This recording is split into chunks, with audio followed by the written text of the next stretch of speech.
Selamat pagi anak-anak, apakah siap untuk belajar hari ini?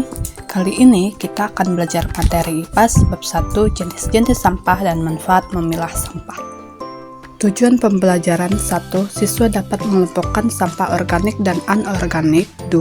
Siswa dapat menjelaskan manfaat menjaga lingkungan dengan cara memilah sampah. Pembelajaran 1. Apa itu sampah? Nah, anak-anak tahu nggak sih apa itu sampah?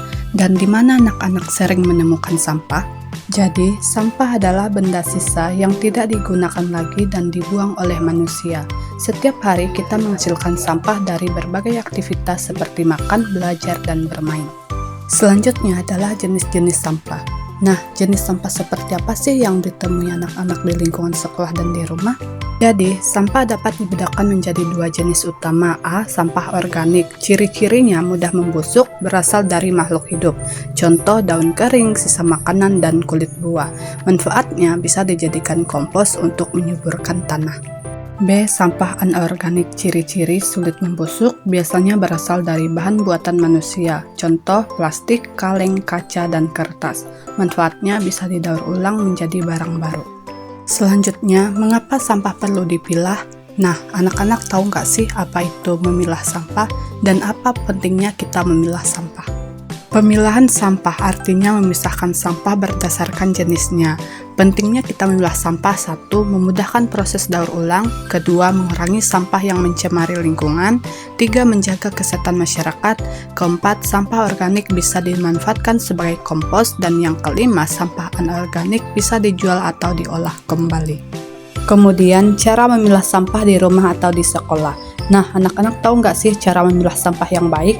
Dan bagaimana cara kita bisa menentukan tempat sampah organik dan tempat sampah anorganik? Cara pertama, 1. Sediakan 2 tempat sampah, 1 untuk organik dan 1 untuk anorganik.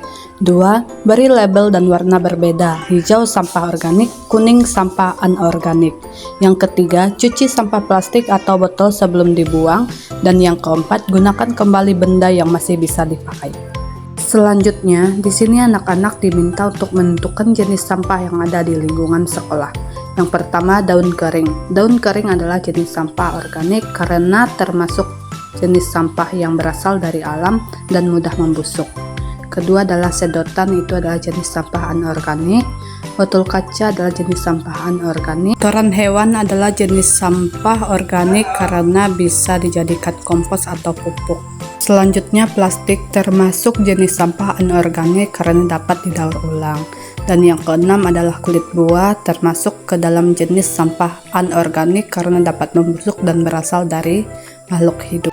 Tugas berikutnya adalah siswa diminta untuk mengelompokkan jenis sampah berdasarkan tempatnya.